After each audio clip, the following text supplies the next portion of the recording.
haven't seen him in 2 years. Wow. Not that there was no beef, nothing, right? Yeah. Right? And he goes, my favorite Jewish homeboy. What's up with y'all? What's up with y'all? Welcome back to Moxy Approved. Kanye West, or some of y'all want to call him Ye, I'll call him Ye. Man, this just won't go away. Now, by this point in this story with Kanye and the whole anti-Semitism thing, the man done already proved he ain't what white people thought that he was trying to become. He's not that black leader that they thought that he was trying to become, but people such as myself knew he wasn't trying to become that. I knew it was just antics. I still think it's a part of some kind of plan. He done already found him. He done got rid of his old white chick and already done found a new white chick and got married and ran off into the sun.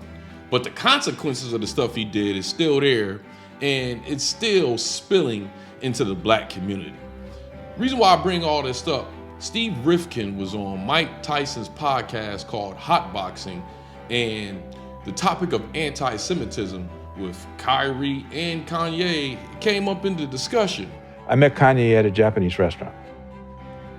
He was there with somebody that worked for Nobu, was it? Matahisa, yeah. Oh, Matahisa, yeah. And I was like, and this is when he, and I was like, his rant. He was going through his rant stage. Right. You came right up. And I was like, if you play nice, you'll have the world in the palm of your hands. Mm-hmm. So this is the thing. So whoever he's mad at, take it out with that person. To take it out on everybody else, yeah, it is wrong. So I said, just play, like, he has that personality where you want to love him, right? But just play nice and in an angry way. First of all, the people on Kanye's team, and I hope they're listening to this, really speak their truth. Like, they just still yes him to death. Yeah. Right? And he needs people who are going to say, hey, you're wrong, or try doing it this way, or try doing it that way, instead of saying yes, yes, yes, yes. I'm on this committee, Black-Jewish relations, right? And Kyrie, I don't even know what Kyrie did. Now, Steve Rifkind, he's a CEO of Loud Music, and he came in and talked about the industry. When this topic came about, one thing that he said that I do agree with, he repeated the same things that the ADL said about Kyrie, is that they don't think that he should have got suspended for 10 days. It was wrong what the Nets and the NBA did to him. Mm. What did they do? They suspended him for 10 games?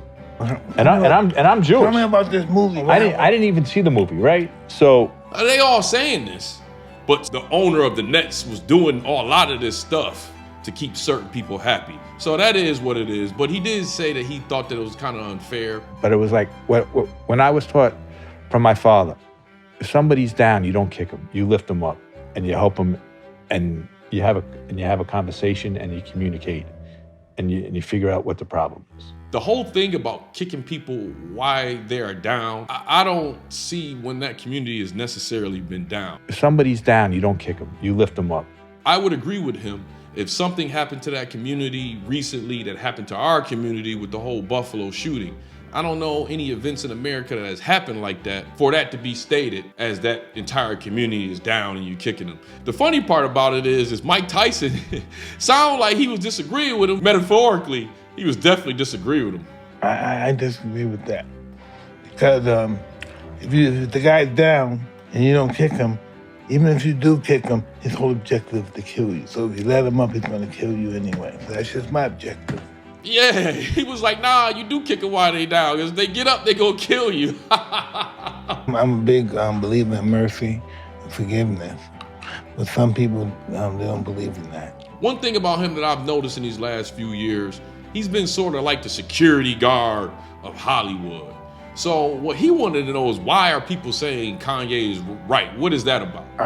Now, I do agree with consequences, but I don't agree about the blood on his hands. Yeah, does he really want to have blood on his hands? And the part that I disagree with is they're saying that from the list that he put out. It's just I guess when they take advantage of the media, because I think he put the list up of Hollywood. That's where the yes thing came from. He's right.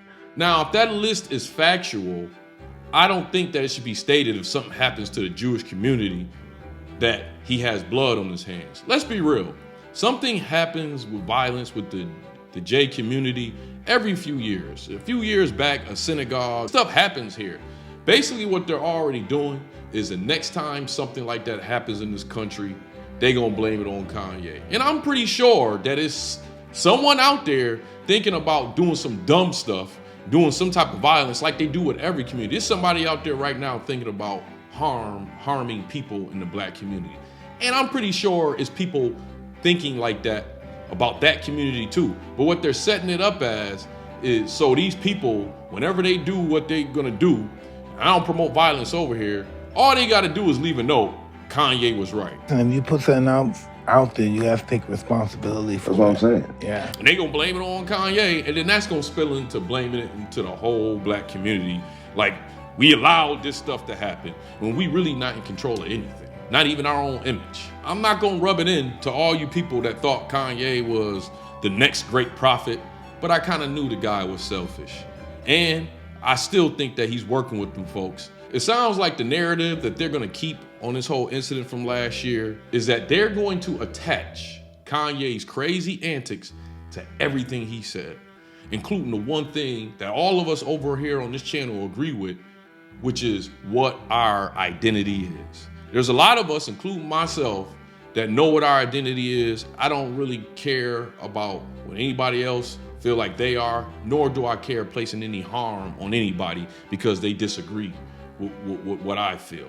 But the narrative is gonna be, when it happens, it's Kanye West's fault, your fault too, FBA. But no one wants to talk about or remember all the harmful stuff that he said about my community. That never comes up. It's almost like, oh yeah, whatever with that. Never brought it up. But this right here, they're not backing off of it. But let me hear what you got to say about this in the comment section, where you think this whole situation is going. I hope no violence from this happens, because they're going to blame it on Ye. They're going to blame it on all of us. Mark my word.